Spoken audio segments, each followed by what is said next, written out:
Você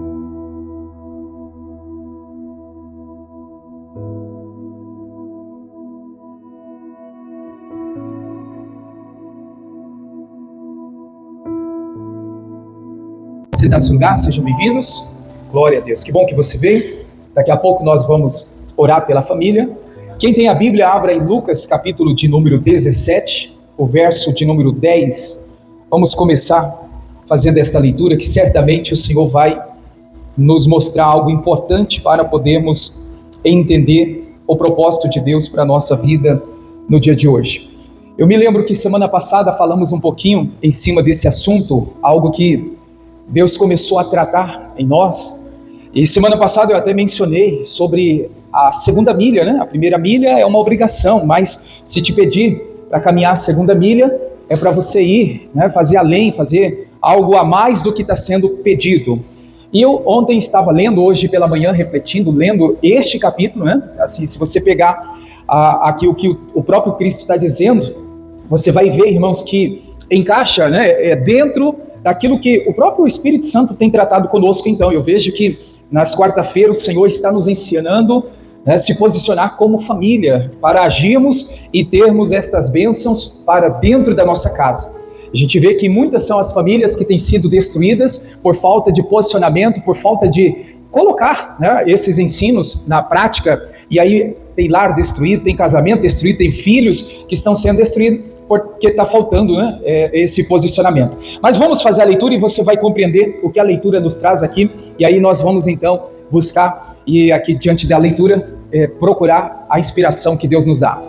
Jesus está dizendo assim: assim também vós, quando fizerdes tudo o que vos for mandado, dizei, somos servos do que, igreja? Inúteis, porque fizemos somente o que deveríamos fazer. Veja só, quando então vocês fazem somente o que então está sendo pedido, eu vejo aquela uma milha, o que está sendo obrigado a fazer. Aí Jesus ele fala assim: vocês são servos inúteis. Com toda clareza aqui, irmãos, que palavra liberada, dura do próprio Cristo, dizendo que é inútil quem faz só o que pede. Inútil quem faz só o que é dever. Inútil é aquela pessoa que faz como se fosse obrigado, como se ela tivesse, vamos dizer assim, uma meta, um objetivo, e só aquilo. Fora daquilo, ela não mede esforço, fora daquilo, ela não está nem aí o que está acontecendo, e ela acaba então se acomodando, né? Então aqui está a mensagem do Senhor para nós: devemos fazer além do que se espera. Você gosta de marcar? Marca aí. Faça além do que se espera. Irmãos, quando for te pedido algo e você estiver fazendo, faça além do que está te pedindo. Uma coisa que eu estava analisando e refletindo agora à tarde, agora há pouco mesmo, para quem que Jesus estava falando isso? Tenta refletir aí, meditar aí, pensar. Para quem que ele estava falando isso? Para quem que Jesus estava falando essa pronúncia? Ele não está falando para um rebelde. Ele não está falando para uma pessoa que não quer ouvir ele não está falando para uma pessoa que vira as costas diante daquilo que está sendo dito. Ele está falando, irmãos, para quem está obedecendo, mas está obedecendo fazendo somente o que está sendo pedido. Então eu estava analisando, nossa, olha, Jesus não estava dizendo para o rebelde. Jesus está falando para pessoas que estavam fazendo, porém faziam só o que estava sendo pedido. E aí que, irmãos, entra nós. Mas eu não sou rebelde. Amém, glória a Deus, que não seja mesmo. Mas o Senhor, Ele está, irmãos, dizendo para mim, para você, não faça somente o que está pedindo para fazer. Aí trazendo para o lado família, casa, é aquela situação que às vezes o marido só faz, irmãos, o que a esposa pede, a esposa só faz o que o marido pede, o pai e a mãe só faz o que os filhos estão pedindo, e assim vice-versa. A pessoa, ela só faz o que ela está sendo então pedida. E Jesus está então claramente aqui, irmãos, dando para nós, essa observação, porque eu acredito que seja isso que Cristo está denunciando. Jesus está falando ali, denunciando essa situação. E vocês que só fazem o que pede? Vocês não mexem um pouquinho a mais do que foi pedido? Vocês não fazem nada diferente? Vocês não fazem nada além do que está sendo pedido? E aí, irmãos, cada um vai trazer para a sua vida, analisar, vai trazer para a sua família. O que eu estou fazendo pela minha família, será que é só o básico? Só o necessário? Só o que é obrigado a fazer? O que passa disso, irmãos, será que a gente não está fazendo? Então a denúncia de Cristo, né, é para aqueles que estão fazendo, porém estão fazendo somente aquilo que está sendo pedido. Né? É o pai e a mãe que sabe que tem que cuidar dos filhos, aí faz só aquilo, como se, né, passar daquilo. Não é minha obrigação. É o marido, a esposa, ou, né, qualquer pessoa, seja no trabalho, seja na igreja, é algo que a gente precisa, irmãos, analisar. Esse culto que o Senhor está nos dando aqui, né, esse momento de lição, para a gente parar para refletir, esse culto que é para o Senhor e estamos meditando na sua palavra, é para abrir os nossos olhos. Ele está liberando a sua palavra, é Ele dizendo, Ele falando. Eu vejo que ele estava incomodado. Você vê que a própria pronúncia que ele diz, diga que vocês são servos inúteis, né, sem utilidade, porque faz só o que pede. Então veja que isso incomodou a Cristo. Né? E tem certas coisas que também incomoda a Cristo quando nós fazemos só aquilo que é pedido, aquilo que a gente sabe, irmãos, o que é para ser feito, aquilo que a gente sabe que é obrigado para fazer, e a gente não mede uma forcinha a mais para sair daquilo. É só aquilo, né? Nem um centímetro a mais, nem uma forcinha a mais, nem um pouquinho além do que foi pedido, nada. Tem muitas pessoas, eu estou falando aqui dentro do quadro família, que está, irmãos, sendo inútil diante dos olhos de Cristo. Porque só está fazendo o que é o básico, não faz o que é além, não faz o que, né, acima daquilo que se imagina, do que se pensa, né? E que você possa, irmãos, depois, né, falar com Deus, meditar, Senhor, onde eu estou errando? Se eu não estou enxergando a minha falha, se eu não estou vendo, né, que eu estou fazendo somente o que é obrigado, o que me cabe ali como pai, ou como marido, né, ou como família, e eu não faço nada além do que é me pedido, que Deus possa te mostrar, irmãos. Porque olha, quando eu li isso aqui de manhã, e eu vejo essa pronúncia do próprio Cristo, diga que vocês são servos inúteis. Por quê? Porque está fazendo somente o que pede. Né? Então a gente precisa, irmãos, rever, porque nós temos muita capacidade para ser útil diante dos olhos de Deus, para você abençoar a sua família no nome de Jesus, amém? Então na vida de muitas pessoas não há disposição, não existe, irmãos, né, a disposição para ir além do que é obrigado ela fazer. Ela não vai a segunda milha, ela não faz, ela fica sempre ali cumprindo aquelas obrigações como se fosse um ritual religioso, onde eu bati meu ponto, onde cumpri minha meta, onde eu fiz a minha parte, tá bom demais. Será que a gente, irmãos, deve ficar assim? Claro que não. O Senhor quer que a gente faça coisas além. Amém? Para a gente passar adiante aqui, diga comigo, precisamos fazer além do que se espera. Se alguém está esperando algo de você, irmãos, faça mais. Faça além, saia daquele, né, momento que a pessoa, ela pensa, ela acha, não, é normal, vai ser feito o que é para ser feito, o que é de normal, o que é o básico. Irmãos, passa isso, vamos romper, vamos ir adiante. É o que o Senhor está colocando em nosso coração, fazer além do que se espera. Seu marido espera algo, sua esposa espera algo, seus filhos esperam algo, o pai e a mãe esperam algo, faça além, né? Não vou fazer só isso, eu não vou fazer só o que me pede, eu não vou fazer só o que é a minha obrigação. Jesus deixou bem claro, sim ou não? Vamos ler novamente para a gente passar, e eu quero ler outros textos também. Olha só, pega aí essa parte, bem no início, né? Quando também vós, quando fizerdes tudo o que vos for mandado, dizei, somos servos inúteis. Aí por quê? Porque fizemos somente o que devíamos fazer. Amém. Então Jesus está dizendo, faça o seu melhor para a sua família, faça o seu melhor para os seus filhos, faça, irmãos, coisas além do que eles estão esperando. Amém, igreja? Vamos aqui fazer uma leitura. Eu quero, em cima disso aqui, fazer uma outra leitura, Eclesiastes 9:10. Eclesiastes 9:10. Olha o que a gente encontra na leitura. Tudo quanto tiver a mão para fazer, faça conforme a tua força. Tem uma tradução que fala, faça com muita força, ponha força nisso, né? E é isso que a gente entende, irmãos, quando se fala de agradar a Deus. Fazer o suficiente não basta para quem quer agradar a Deus. Amém? Você pode repetir isso comigo? Fazer o suficiente não basta para quem quer agradar a Deus. Quer agradar a Deus? Fazer só o que está te pedindo não é suficiente. Você tem que fazer mais, tudo que vier na sua mão, faça o seu melhor, dê o seu máximo, é o seu tudo para Deus. Quando eu faço essa expressão, dar o nosso tudo para Deus, irmãos, logo o Espírito de Deus me faz lembrar de João 3,16, porque Deus deu tudo, o seu Filho, para nos salvar. né? Não foi parte de Cristo, não foi um terço, não foi 90%. Ele entregou o seu único filho, ele deu o que tinha, o tudo, né? Olha só, ele deu tudo para nos salvar.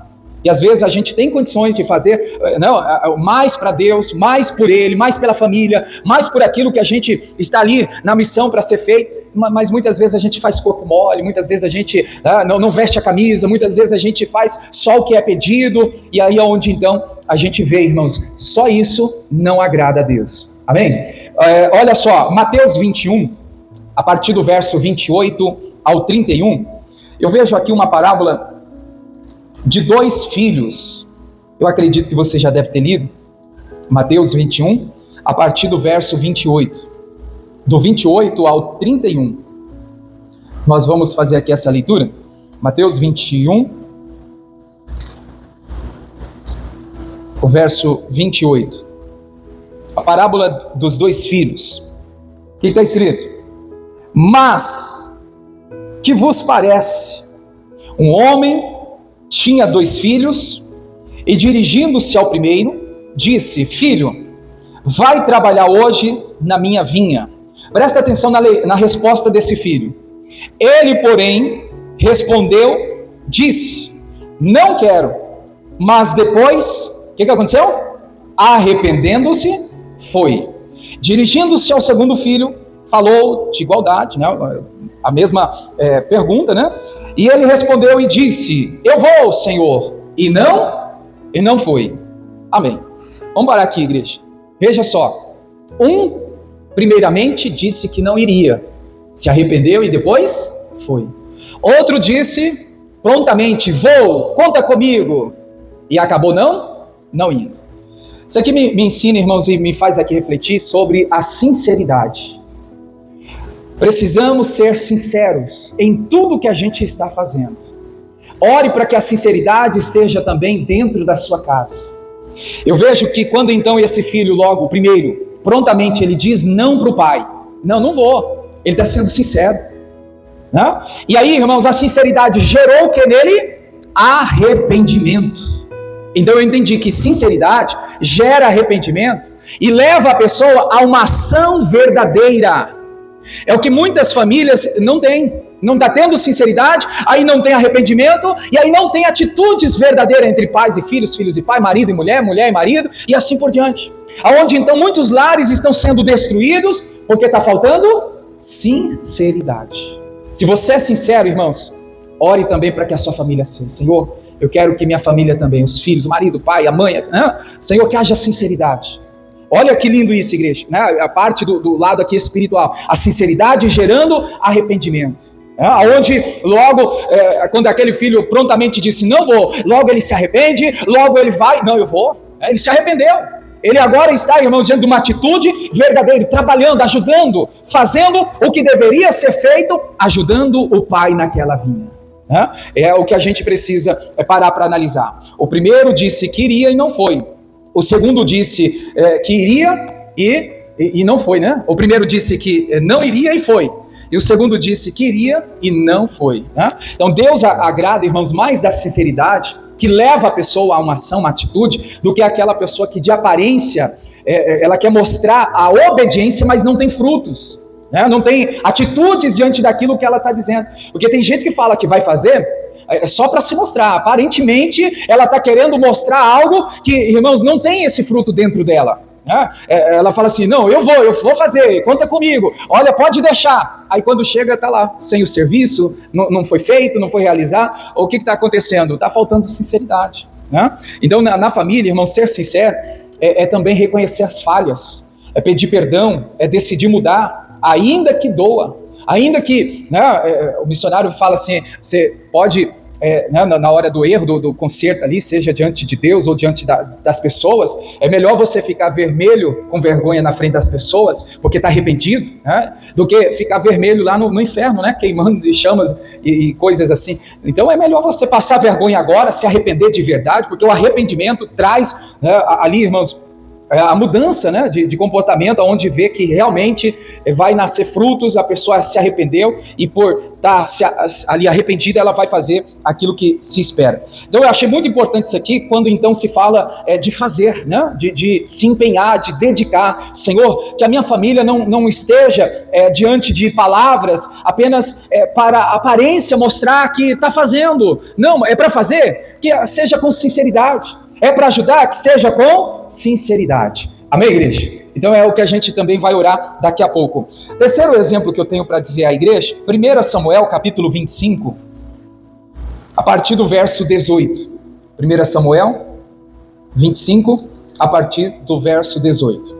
Vai guardando aí, daqui a pouco a gente ora, pega essa mensagem e coloca na oração.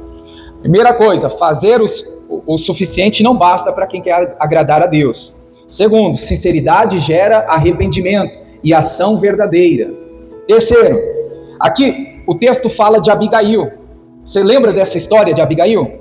A mulher que se posicionou diante, irmãos, de uma guerra que viria para destruir todo o seu lar, toda a família. Você sabe que o marido de Abigail era terrível em palavras, aquele homem que era rude, duro, que falava o que não devia, né? E com isso, irmãos, provocou a maior situação, né, onde fez com que Davi fosse até ali naquele lugar juntamente com o seu exército para acabar com tudo. Você sabe que naquele tempo as lutas, guerras, era homem com homem, olho no olho, dente por dente, e vencia quem tinha o exército mais poderoso, né? Então Davi foi decidido com o seu exército para lutar contra, né, aquela casa, aquele lugar que, por causa da atitude daquele homem, estava então correndo risco de morte.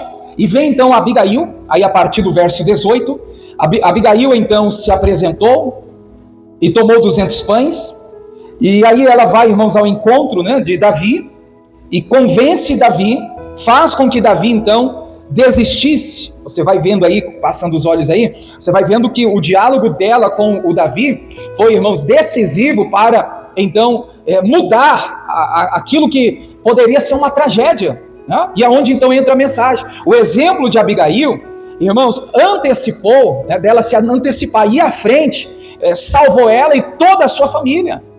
Coloca isso no coração. Algo que seria uma tragédia.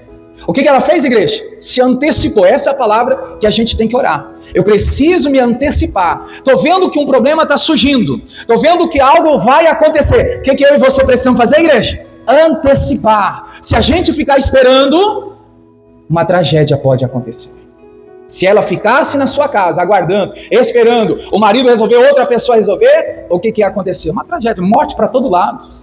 Irmãos, isso é ação, isso é atitude. Abigail viu o perigo, né, se aproximando e não se esperou, não. Ela agiu com sabedoria, com humildade e fé no coração. Ela teve um posicionamento para antecipar aquela situação. Sabe, eu estava refletindo hoje sobre, né, essa leitura aqui, e Deus colocava em meu coração, irmãos, quantas pessoas que estão de braços cruzados, na hora que já era para ela já ter se posicionado, já era para ela ter antecipado, já era para ela estar, irmãos, indo né, adiante ali, mas ela está recuando, ela está parada, ela está com a vida estagnada. Aqui a gente vê que Abigail não ficou esperando, irmãos, a ruína vir, a destruição, a tragédia chegar na sua casa. Quantos pais que estão vendo aí os filhos no mau caminho, caminho de perdição, caminho, irmãos, que muitas vezes é sem volta, e os pais não se posicionam, não antecipam, né? Não dão um passo de fé para então poder socorrer, salvar o filho da situação que se encontra. Quantos casamentos estão se destruindo? Ou o marido ou a esposa, irmãos, não antecipa, percebeu, viu algo que não é normal, antecipa. Irmãos, não fica aguardando, não, depois vai melhorar. Eu já ouvi bastante gente dizer assim, não, é uma fase, isso logo passa, né? Porque o filho é assim, tinha que ter sido assim, vai ser assim. Não, irmãos, não. O casamento tem uma fase difícil, né? Depois essa fase passa. Antecipa para você não perder o seu casamento, antecipa para você não perder os seus filhos. Amém, igreja? Olha a direção que o Senhor está nos dando. Está vendo um problema? Uma situação contrária? Você precisa se antecipar, chegar na frente. Não esperar ninguém. Mas tem fulano que vai fazer. Tem um ciclano. Não, eu vou fazer. Está ao meu alcance, eu posso, eu vou fazer. Não vou ficar de braços cruzados. Amém, igreja? Então diga comigo, Abigail antecipou e salvou sua família. Entendeu aqui, irmãos? O que Deus está nos mostrando na sua palavra? Está vendo o inimigo? Situação contrária, tá, a luta, a guerra, não fica parado. Antecipa, vai, age com fé, tenha sabedoria, e você vai evitar, irmãos, uma grande tragédia, um grande problema, que vai ser desfeito através da sua atitude, claro que com o poder de Deus. Amém? Glória a Deus. Vamos para Filipenses 2, o verso de número 3 e 4. Filipenses 2, verso 3 e 4. Diz assim: nada façais por contenda ou por vanglória, mas por humildade. Cada um considere os outros superiores a si mesmo. 4. Não atente cada um para o que é propriamente seu, mas cada qual também para o que é dos outros. Amém. Deus recompensa, irmãos, quem faz mais do que é necessário. Veja aqui, nada se façais por vanglória. A gente pode pegar outra referência também, 2 Crônicas, né? 2 Crônicas 15, 7. Lá está dizendo assim: seja forte, não desfaleça as vossas mãos, porque diante da sua obra, da sua atitude, você terá a recompensa. Em cima desses dois versos aí, tanto de Crônicas quanto o Paulo falando, a gente vê, irmãos, que quem se esforça para manter a família unida, quem se esforça para manter uma família debaixo da graça de Deus, da bênção de Deus, por mais que seja difícil, olha, esse lar está sendo construído e ali um legado espiritual vai ficar marcado, né, na sua família, na sua casa, na vida dos seus. Existe recompensa. 2 Crônicas 15, 7 está falando claramente dessa recompensa vinda da parte de Deus, quando nós servimos e agimos nos esforçando, né, cumprindo a sua palavra. Servir a Deus e a família é mais do que cumprir, irmãos, com obrigação, né? Há uma recompensa da parte de Deus e Deus, ele vai estar sempre nos abençoando. Amém? Vamos orar então? Fique em pé. Vamos falar com Deus neste momento. Deus abençoe você da internet. Fique na paz.